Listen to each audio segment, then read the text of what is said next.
Você sabe como o brasileiro investe seu dinheiro? Olá, meu nome é Rogério Chinem e você está no canal Espiral da Prosperidade.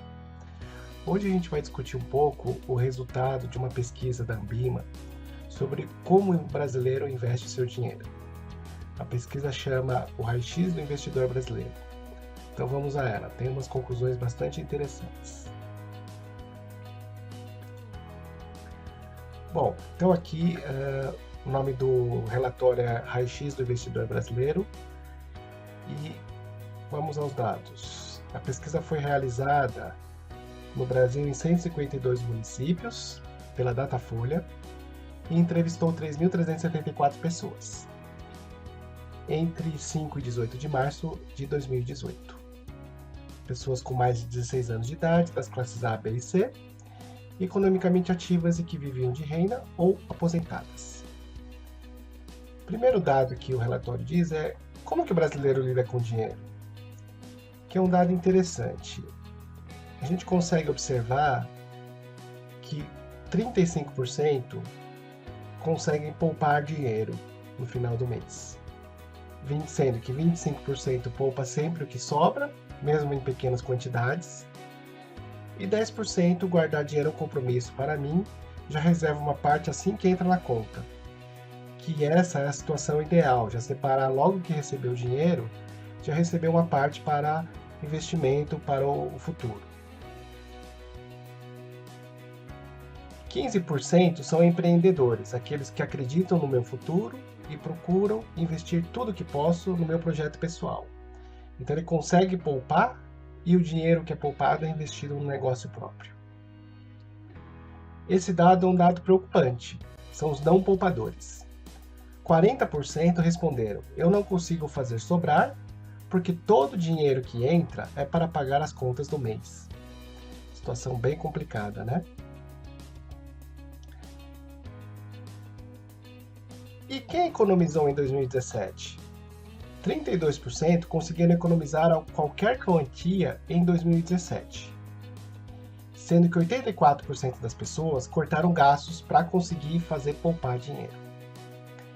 Essas pessoas deixaram de sair aos finais de semana, evitaram comprar supérfluos, pararam de fumar e passaram a olhar de perto o orçamento e as despesas. Então, esse slide é importante porque faz a gente concluir que se a pessoa conseguir e querer realmente poupar, economizar e sobrar um dinheiro no final do mês, fazendo uma análise da vida, você consegue cortar pequenos gastos supérfluos e fazer sobrar um pouquinho no final do mês.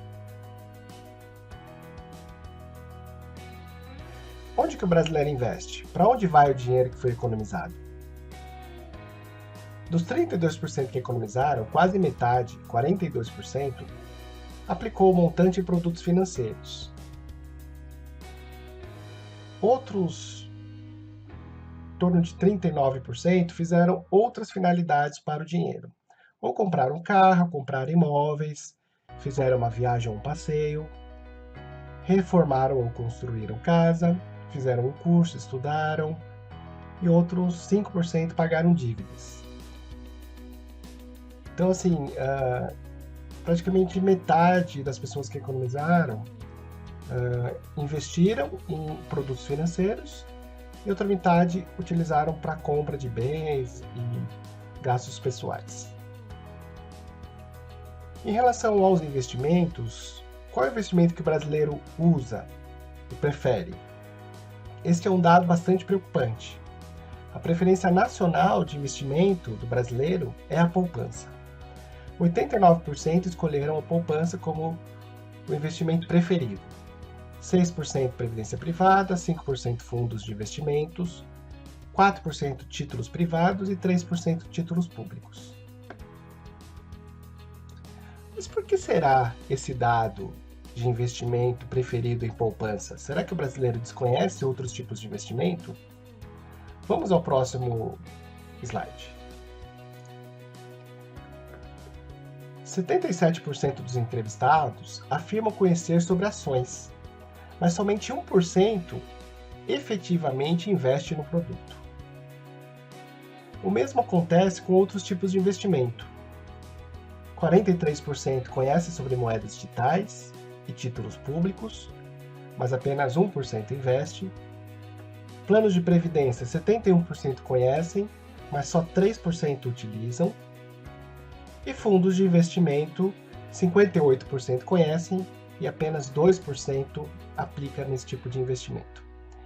Então, como podemos ver, não é por falta de conhecimento dos tipos de investimento.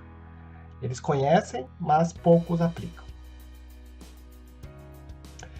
E qual é o motivo que leva o brasileiro a investir?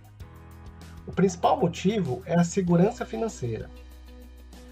O segundo motivo é retorno da aplicação e o terceiro é poder sacar sem prejuízo. Aqui é um dado também que mostra o desconhecimento das pessoas em relação a investimentos. Se a terceira causa é poder sacar sem prejuízo, isso aqui é incompatível, é incongruente com o investimento em poupança. Porque investir em poupança, você vai estar perdendo dinheiro ao longo do tempo. Você não consegue manter o poder de compra do dinheiro, já que o investimento em poupança, você tem rentabilidades abaixo da taxa Selic. 54% considera a segurança financeira o motivo principal para investir. E apenas 16%, é um percentual baixo, acredito que o investimento financeiro vai te trazer algum retorno financeiro. E como que o brasileiro se informa para fazer o investimento? A grande maioria, 41%, falam diretamente com o gerente do banco ou corretor de investimentos. 33% conversa com amigos e parentes, aquela dica esperta sobre a dica do momento para ficar rico.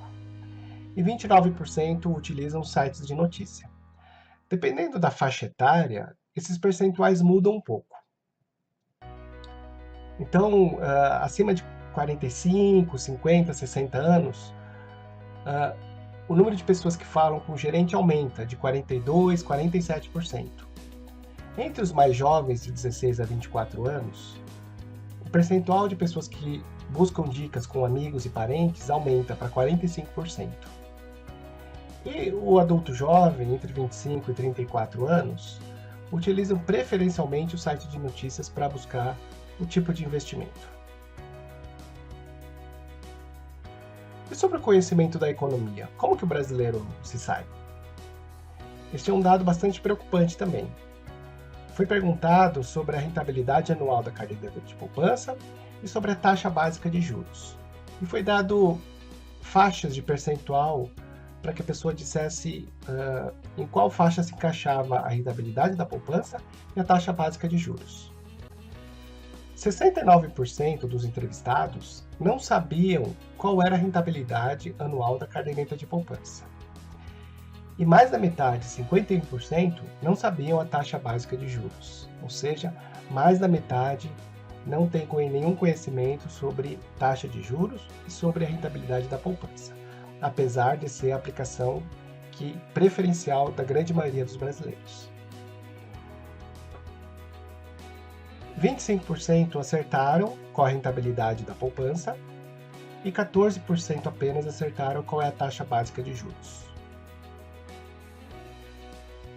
Em relação aos não investidores, os não investidores não conseguem fazer investimentos por questões de condições financeiras. 84% alegaram que a principal razão por não investirem é porque não conseguem fazer sobrar dinheiro no final do mês. 14% dos entrevistados falaram outros motivos, sendo que o percentual maior, 5%, falaram que não investem em produtos financeiros por insegurança. 2% por falta de conhecimento de informações, 3% falta de interesse, 1% falta de planejamento e 1% pela baixa rentabilidade, e aí acham que não vale a pena investir. Para quem viu a minha aula sobre juros compostos, sabe que esse argumento é muito errado. Pequenos investimentos constantes a longo prazo podem dar uma rentabilidade muito boa com a mágica dos juros compostos. Então, esse argumento é um argumento falho, que muitos acreditam que não vale a pena você poupar e investir, já que a rentabilidade vai ser baixa. Mas se você for ver isso a longo prazo, você pode se surpreender. Dos não investidores, entre os 2% que guardaram dinheiro, mas não investiram em produtos financeiros, o principal motivo alegado foi retorno financeiro. 58% deram essa resposta. Então, eles acham que não vale a pena você investir nos produtos financeiros porque não vai ter uma rentabilidade muito boa. Mas, para quem conhece os juros compostos, sabe que isso não é uma verdade. A médio e longo prazo, pequenas rentabilidades somadas em juros compostos vai provocar uma verdadeira fortuna. E sobre a velhice? De onde virá o dinheiro que sustentará a aposentadoria? Essa foi a questão elaborada pela pesquisa. 47% acreditam que a previdência pública vai sustentá-los na aposentadoria. 28% acreditam que é do salário e que continuará trabalhando. 10% de aplicações e outros 6% da previdência privada. Para aqueles que já estão atualmente, no momento, na velhice, na aposentadoria, 89% disseram que estão sendo sustentados pelo sistema de previdência pública, pelo INSS. 6% pela previdência privada, 2% de aluguéis de imóveis que possui, 2% família e filhos ajudam no sustento, 2% do trabalho e bicos que faz, 1% de aplicações financeiras, 1% de pensão e 3% não sabe. E quais foram as conclusões desse estudo? Podemos concluir várias questões. São dados bastante interessantes, mas ao mesmo tempo bastante preocupantes. Vamos a elas. O brasileiro investe pouco, 40% não investe nada. O brasileiro investe mal, 89% acreditam que a poupança é o melhor investimento. O brasileiro investe pelos motivos errados, apenas 16% investem procurando retorno financeiro. O brasileiro se informa mal sobre investimentos. A maioria procura informações com o gerente do banco. E, convenhamos, não é a melhor pessoa. Muitos deles acabam empurrando produtos para cumprir cotas, metas de venda naquele mês, para ele ganhar comissões. Quem nunca foi empurrado aqueles planos de capitalização para você se concorrer a sorteio de carro, casa, e no final a rentabilidade era super baixa e você perdia dinheiro nesses tipos de investimento? O brasileiro possui pouco conhecimento sobre finanças e economia. 69% desconhece a rentabilidade da poupança e 51% da taxa Selic. Então, o brasileiro tem pouca informação sobre economia e finanças. O brasileiro acredita que o governo vai lhe sustentar na aposentadoria, INSS. Este é um problema bastante grande. O déficit da Previdência pode quebrar o país. Então, se todos acreditarem que o governo que tem que sustentar as pessoas na aposentadoria, este é um problema grande. Mudando a mentalidade que realizando investimentos inteligentes, a longo prazo, constante, de forma mensal, você vai conseguir ter rentabilidades boas a médio e longo prazo, que podem garantir a sua aposentadoria. E aí, no caso, o INSS seria um complemento, né, de renda. Mas a grande maioria das pessoas apostam que o governo deve mantê-los na aposentadoria, e é um conceito errado. São conclusões bastante alarmantes, concorda? Mas não se preocupe. O primeiro passo para a mudança é a conscientização. Nós temos que ter consciência de que temos pouco conhecimento, de que precisamos saber mais a respeito de economia e finanças, procurar informações. E este canal aqui, a Espiral da Prosperidade, tem este objetivo: levar informações de forma leve e acessível, para que aos poucos você vá ganhando conhecimento e realizando investimentos mais rentáveis e que vai garantir uma aposentadoria boa no futuro, ok? Se gostou do conteúdo, dê um joinha aí, dê um like, compartilhe com seus amigos e continue seguindo o canal. Em breve teremos mais vídeos sobre economia e finanças. Até logo!